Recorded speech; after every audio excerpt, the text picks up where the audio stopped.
Unacademy. Let's crack it. Hey friends, this is Chavi Hekawat and welcome back to our YouTube channel Rankers Avenue.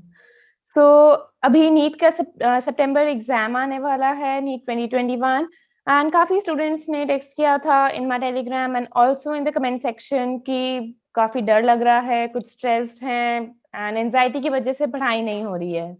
So this session is dedicated for those students कि थोड़ा आप motivate हो सके and also how to deal with all such issues.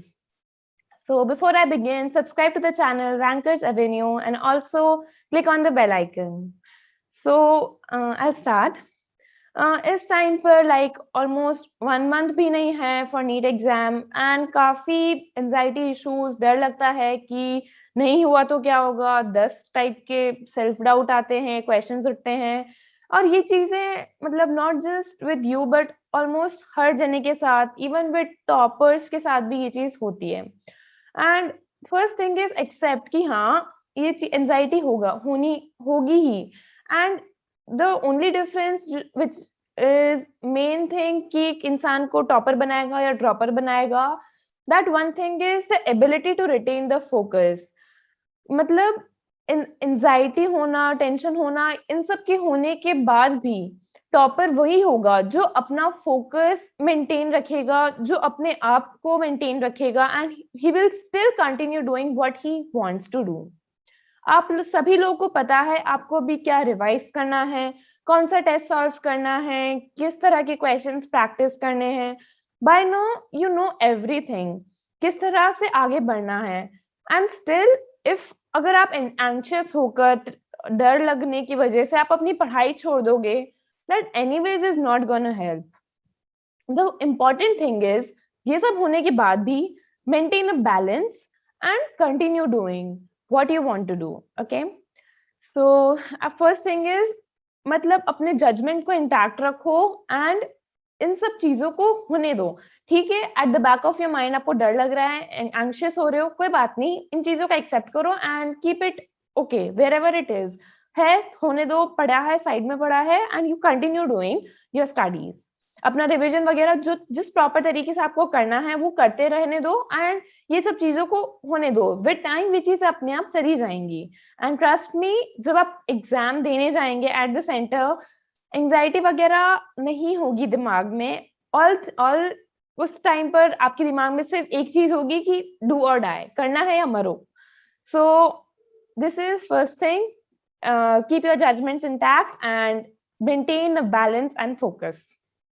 Second point, जितनी ज्यादा anxiety हो रही है दैट मीन्स आपकी प्रैक्टिस कम है. Because most of the time क्या होता है कि 11th-12th में काफी स्टूडेंट्स क्वेश्चन पेपर्स देते नहीं हैं और सिर्फ थ्योरी या क्वेश्चन बैंक्स वगैरह सॉल्व करते जाते हैं. सो प्रैक्टिस नहीं होती है कि हम कैसे, हमें टाइम मैनेज करना है, कौन सा पेपर सब्जेक्ट का पहले करना है, कौन सा बाद में, ओएमआर कैसे भरेंगे.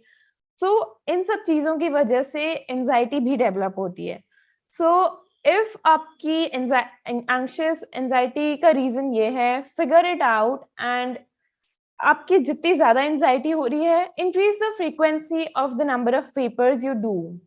अगर आप दिन में एक पेपर सॉल्व कर रहे हैं तो increase it to 2 papers a day.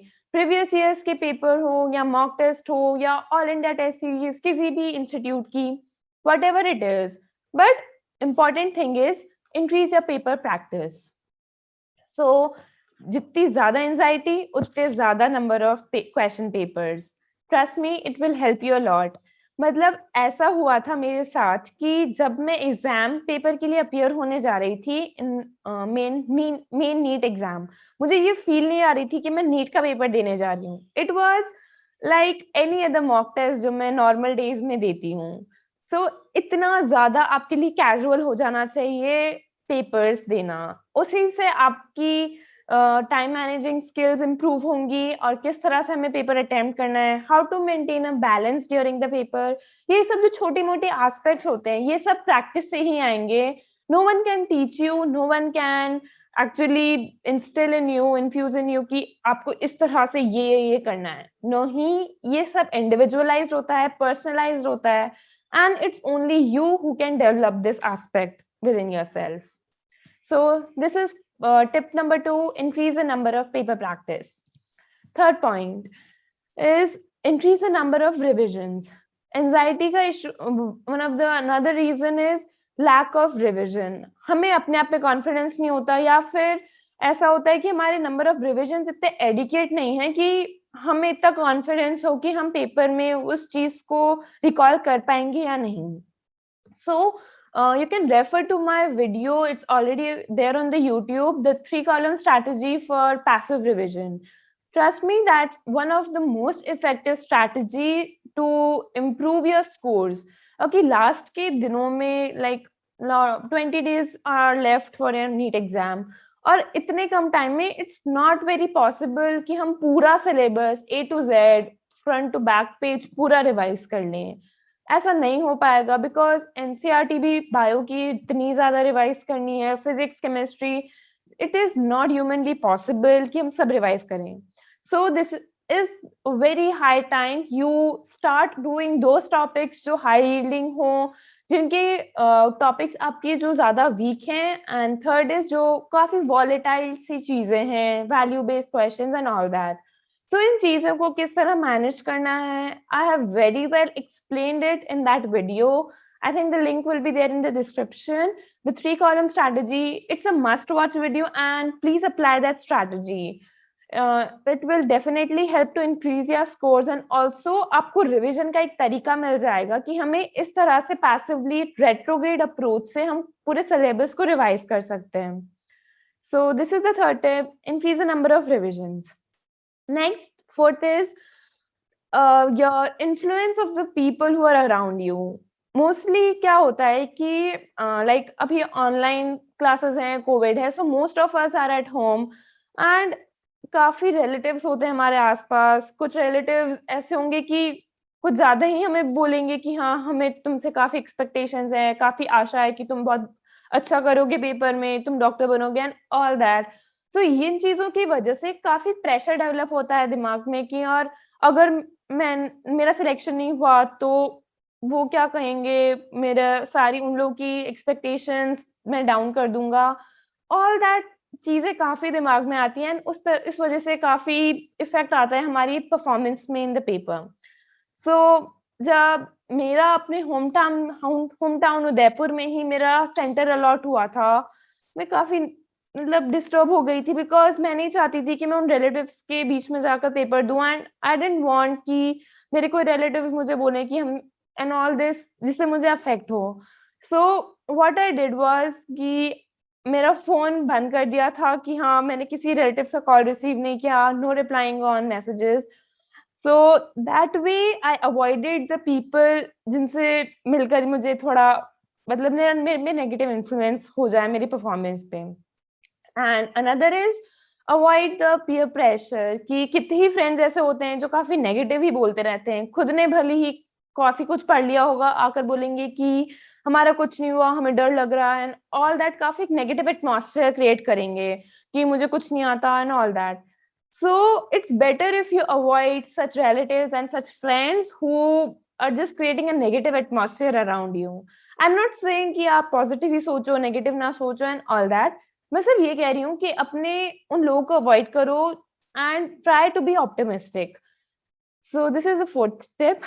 Next is fifth tip is self doubt. Okay, whether हमें self doubt होना is good or not. So one thing is, I would say a little bit of self-doubt is actually good because this provides a scope for improvement.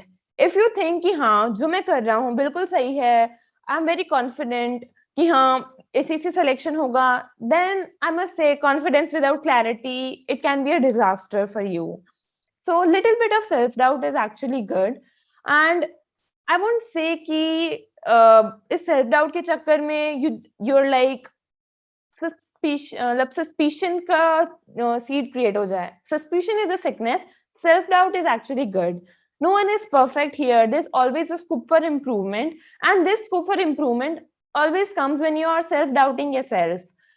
It must be wrong is not the way to think. It must be wrong. No, it may be wrong. Okay, that will work. थोड़ा बहुत doubt चलेगा, and ये चीज होनी भी चाहिए so that you just go on. Confidence होगा, over confident हो जाओगे एंड शायद अपनी प्रिपरेशन छोड़ दोगे. ऐसा कुछ नहीं. Self doubt is good. At the same time, maintain your pace of study, maintain the consistency along with it. So this is the fifth tip. Self-doubt is actually good, but confidence without clarity, it may be a disaster. And also, suspicion is a sickness, so do not let that seed of self-doubt convert itself into suspicion. Nahi, just maintain it and keep improving with time. Trust me, जितना ज़्यादा revision करते रहोगे, it will help you. So I guess these 5 points will help you to just elevate, come out of your anxiety and stress. So I'll summarize. First tip is maintain a balance, maintain the sense of judgment and continue doing with whatever you're doing. Second is like increase the frequency of paper, increase your practice. Third is increase the number of revision, use a passive revision technique by the 3-column strategy. Fourth is avoid the influence of the negative people around you. And fifth is little bit of self-doubt is good, but I'm not suspicion. Okay, so I guess these will help you to be a little more motivated and will help you to continue studying. अच्छे से prepare करो and all the best for your upcoming exam.